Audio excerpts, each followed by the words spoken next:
অন্যদিকে বিক্রমপুর রাজ্যে সকাল হতেই রাজকন্যা কণিকা এদিক সেদিক ছটফট করতে থাকে। আজ বা কালকের মধ্যে বাবা ফেরত চলে আসবে, তার আগে আমারও তো একই প্রশ্ন। তবে সে যাই হোক, আমরা দুজন বের হয়েছি ভালোই হয়েছে। বাবা মায়ের অপমানের প্রতিশোধ নিতেই হবে। তুমি কি করতে চাইছো, আমাকে তোমার পরিকল্পনা বলো। দরবেশকে দেখে মায়া খুবই খুশি হয়। দরবেশ বাবা, আসুন আসুন, রাজপ্রাসাদের ভেতরে আসুন। আমার তো অত সময় নেই, আমি এখান থেকেই তোমার সাথে কথা বলে চলে যাব। আমাকে হিমালয়ের দিকে যেতে হবে, খুব বড় যজ্ঞ করতে হবে, ধ্যানে বসবো কয়েক মাসের জন্য। তবে চিন্তা করো না, আমার হাতে বেশি সময় না থাকলেও তোমার সব কথাই শুনবো। বলো, কেন ডেকেছো? এমন জরুরি খবর দিয়ে কেন আমাকে ডেকে নিয়ে এসেছো? দরবেশ বাবার গলার আওয়াজ শুনে রাজপ্রাসাদে থাকা সকলেই একে একে বেরিয়ে চলে আসে। আরে দরবেশ বাবা, আপনি তো খুব সকাল সকালই চলে এসেছেন। এখানেই বসে কথা বলবেন নাকি ভেতরে আমাদের রাজপ্রাসাদেও আসবেন, আপনার আপ্যায়নের সুযোগ দেবেন? না না রানীপরি, আমি এখন আর রাজপ্রাসাদে গিয়ে কারো আপ্যায়ন গ্রহণ করতে পারবো না। আমাকে হিমালয়ের দিকে যেতে হবে। তোমরা সকলে ভালো আছো তো? ভালো কাজ করছো তো? চিন্তা করবেন না দরবেশ বাবা, আমরা আগের থেকে অনেক ভালো আছি। এখন আপনি বলুন, আমাদের ঘরে সুখবর কবে আসতে চলেছে? আমাদের যে বড়ই নাতির মুখ দেখার শখ, নাতি নাতনিকে দেখে তাদের সাথে খেলা করব।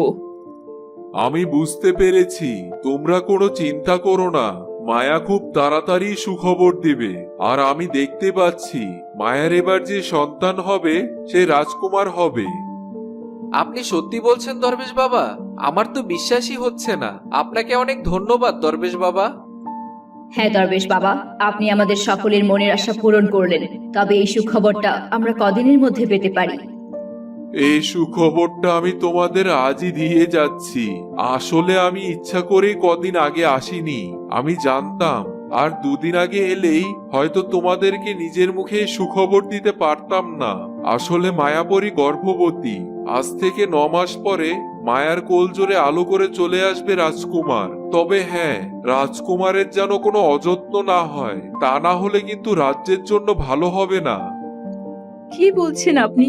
রাজকুমারীর প্রতি অযত্ন কেন হবে? অবশ্যই তার প্রতি আমরা যথেষ্ট যত্নশীল হব। আপনাকে অনেক ধন্যবাদ দরবেশ বাবা। ঠিক আছে, আমি তাহলে এখন চললাম। এরপর দরবেশ হিমালয়ের দিকে চলে যায় ধ্যান করতে। অন্যদিকে মায়ার গর্ভবতী হওয়ার কথা শুনে রাজপ্রাসাদে যেন খুশির ঢল নেমে আসে। সকলেই খুব খুশি হয়। আমার তো বিশ্বাসই হইতাছে না, দরবেশ বাবা কি সুখবর দিয়া গেল। মায়া, তুই গর্ভবতী? তাইলে এখন থাইকা তোরে আরো বেশি সাবধানে থাকা লাগবো। আমারও তো তাই মনে হচ্ছে। মায়া, এখন থেকে তুমি আর কোনো জাদু শক্তির চর্চা করো না, তাহলে তোমার অনেক বেশি শক্তি ক্ষয় হবে। তুমি বরং এখন থেকে বিশ্রাম করবে। অবশ্যই, কোনো চিন্তা করো না, সবকিছুর দায়িত্ব আমিই নিব। এখন থেকে তোরে আর অমন চিন্তা করতে হইব না। সকলেই খুশি হয়। রানী সাহেবা বলতে শুরু করেন। শুনুন তাহলে, এখন আর আপনাদের কাউকেই রাজপ্রাসাদ ছেড়ে যেতে দিচ্ছি না। মায়ার মা, আপনি এখানেই থাকবেন। আরে তার বলতে, আমার মাইয়া আবারও গর্ভবতী হয়েছে, আমি তো এইখানেই থাকবো। আমার মাইয়ার দেখাশোনা করতে হইব না? ঠিক আছে, তুমি থাইকা যাও, আমি মাঝে মধ্যে এতম করে দেখা যামুনে। মায়া, আমি খুবই খুশি হয়েছি। এই নাও, এই গলার হারটা আমি খুশি হয়ে আমাদের রাজকুমারের জন্য উপহার দিলাম। রাজা বিক্রম তার পছন্দের একটা জাদুর হার মায়াকে উপহার দেয়। কিন্তু এই হার তো আমি আপনাকে সেই কবে থেকেই পরতে দেখছি বাবা, এখন আপনি এই হারটা দিয়ে দিচ্ছেন কেন? আমি অনেক খুশি হয়েছি, এই জন্যই আমি রাজকুমারকে এই হারটা দিচ্ছি। এটা একটা জাদুর হার, আর এই জাদুর হার সম্পর্কে রাজকুমার বড় হলে আপনা আপনি জেনে যাবে। এরপর সকলেই রাজপ্রাসাদে চলে যায় এবং সবাই খুব খুশি থাকে। অন্যদিকে কণিকা আর কুসুম একসাথে সেই রাজ্যে চলে যায়, যে রাজ্যের রানী বিথিকার জাদুকর মা বাস করত। তারা খুব সহজেই রানী বিথিকার জাদুকর মায়ের সাথে দেখা করতে চলে যায়।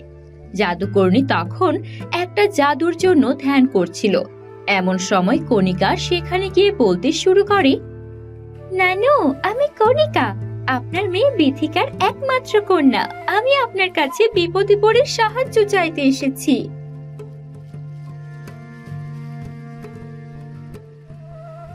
কণিকার কথা শুনে জাদুকরণী মহিলা চোখ খুলে তাকায়। কি বললি? তুই কার মেয়ে? তুই বিথিকার মেয়ে? আমার মেয়ে? আমার মেয়ে কেমন আছে? সেই কবে থেকে তার সাথে যোগাযোগ করার চেষ্টা করছি, কোনোভাবেই সম্ভব হচ্ছে না। রাজপ্রাসাদে যাব, সেই সময়টুকুও পাচ্ছি না। ভালো আছে তো আমার মেয়ে? না না না, একদম মা ভালো নেই, একদমই না, তাকে বন্দি করে রাখা হয়েছে। এরপর কণিকা তার জাদুকরণী নানুকে সবকিছু খুলে বলে। কি এত বড় সাহস রাজা বিক্রমের! আমার মেয়েকে বন্দি করে রেখেছে। আমি ছাড়বো না রাজা বিক্রমকে।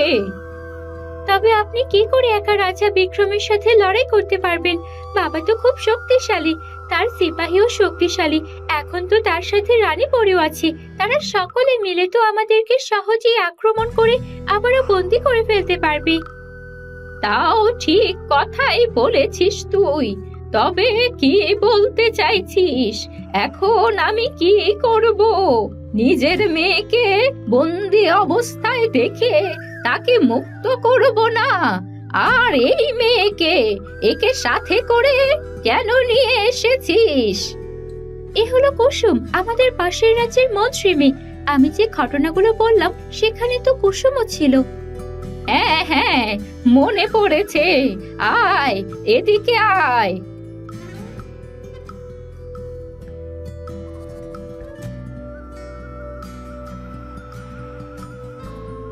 আপনাকে ধন্যবাদ, তবে আমার একটু আশ্রয় প্রয়োজন, আর আমি জাদুবিদ্যাও শিখতে চাই। শুনুন তাহলে, আমি কি চিন্তা করছি, আমাদের এখনই কিছু করা উচিত হবে না। তারপর রাজকন্যা কণিকা তাদের সকলকে তার পরবর্তী পরিকল্পনা খুলে বলে। আরে বাহ, এই পরিকল্পনা যদি সত্যি সত্যি বাস্তবায়ন করা যায়, তাহলে তো আমরা সব প্রতিশোধ একেবারে নিয়ে নিতে পারবো। কিন্তু এটা করতে তো অনেক সময় লেগে যাবে। এত লম্বা সময় নিয়ে করা কি ঠিক হবে? সময় লাগুক, তাতে সমস্যা নেই। তবে যদি আমরা এখন আবারও কোনো কিছুর জন্য প্রস্তুতি নিয়ে সেটা ঠিক মতো সম্পূর্ণ করতে না পারি, আবার বন্দী হয়ে যাই, তার থেকে তো সময় লাগাই ভালো।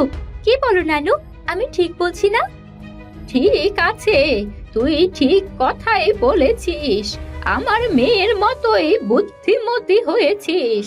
এখন তাহলে চলে যা। তোর বাবা হয়তো যে কোনো সময় রাজপ্রাসাদে চলে আসতে পারে।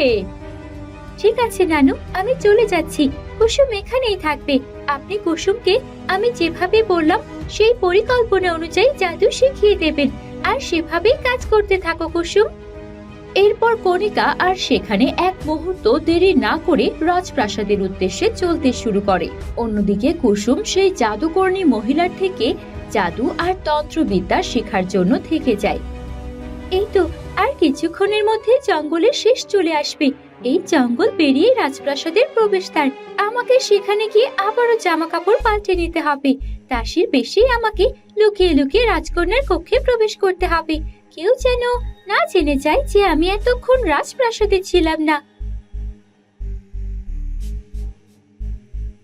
এভাবে লুকিয়ে লুকিয়ে রাজকন্যা কণিকা সফলভাবে চলে যায় তার কক্ষে। অন্যদিকে মায়াতের রাজমহলে রানী পরী এবং রাজা বিক্রম রাজকন্যা চন্দ্রাবতীর সাথে খেলা করছিল। এমন সময় তারা দেখতে পায় রাজকন্যা চন্দ্রাবতী খেলতে খেলতে হঠাৎ একটা ফুল তৈরি করে ফেলে। সে অল্প অল্প কথাও বলতে পারত। তখন রানী পরী এটা দেখে অবাক হয়ে জিজ্ঞেস করে, আরে রাজকন্যা, তুমি কি করে এই ফুলটা এখানে প্রকট করলে? এখানে তো কোনো ফুল ছিল না। রাজকন্যা চন্দ্রাবতী ধীরে ধীরে বলে, কি জানি, আমি তো জানি না। আমার এখানে একটা ফুল দিয়ে খেলার খুব ইচ্ছে মনে মনে চিন্তা করলাম, আর এখানে এই গোলাপ ফুলটা কি করে যেন চলে এলো। আমি তো ভেবেছি নানু তুমি আমাকে এই ফুলটা দিয়েছো। চন্দ্রাবতীর এমন অলৌকিক জাদু ক্ষমতা এত ছোট বয়সে দেখে রানী পরী খুব খুশি হয়। রাজা বিক্রমও অবাক হয়ে জিজ্ঞেস করে, কি হলো রানীপুরী? কি বলল চন্দ্রাবতী? ও কি জাদু শক্তি ব্যবহার করে এই ফুলটা প্রকট করে ফেলেছে? আমার মনে হয় আমার থেকেও এবং মায়াপরীর থেকেও অনেক বেশি শক্তিশালী হবে আমাদের চন্দ্রাবতী। দেখো না, নিজের ইচ্ছা শক্তি দিয়ে একটা ফুল প্রকট করে ফেলেছি এই বয়সে। খুবই ভালো হবে। আমাদের রাজকন্যা চন্দ্রাবতী তাহলে তার মায়ের যোগ্য উত্তরাধিকার হতে পারবে। তোমাদের পরিশক্তি সম্পর্কে ও মনে হয় সম্পূর্ণ জেনে গেছে। আমিও সেটাই চিন্তা করছিলাম, চন্দ্রাবতী কি সম্পূর্ণরূপে মানুষ হবে, নাকি আমার আর আমার মেয়ের পরিশক্তিও কিছু পাবে? এখন তো মনে হচ্ছে অনেকটাই পরিশক্তি পেয়েছে। এভাবেই তারা কথা বলছিল। আরো কয়েকদিন সুখে শান্তিতে রাজপ্রাসাদে কেটে যায়। কয়েকদিন পর রানী পরী ও রাজা বিক্রম মায়ের কাছে গিয়ে বলে, অনেকদিন তো আমরা এখানে থাকলাম, এখন আমাদের বিক্রমপুর রাজ্যে যাওয়ার সময় হয়ে গেছে। বিক্রমপুর রাজ্য পুরোটাই রাজা মশাই সিপাহীদের ভরসায় রেখে এসেছেন। আকাশ, কোনো দরকার হলে আমাকে ডেকো। আর রাজকুমারের যখন জন্ম হবে তখন তো আমরা অবশ্যই আসব। আমরা এখন যেতে চাই। ঠিক আছে, আমি আপনাদের নিজে বিক্রমপুর রাজ্যে রেখে আসার ব্যবস্থা করছি। আপনি একটু দাঁড়ান, আমি সিপাহীদের বলছি ঘোড়ার গাড়ির ব্যবস্থা করার জন্য। তো বন্ধুরা, এরপর কি হতে চলেছে? কুসুম আর সেই জাদুকর্ণী মিলে নতুন কি পরিকল্পনা করতে চলেছে মায়া এবং তার পরিবারের বিরুদ্ধে? আর চন্দ্রাবতী নতুন কি কি জাদু শক্তি নিয়ে বড় হচ্ছে? জানতে হলে দেখুন আমাদের মায়া কন্যার পরের পর্ব।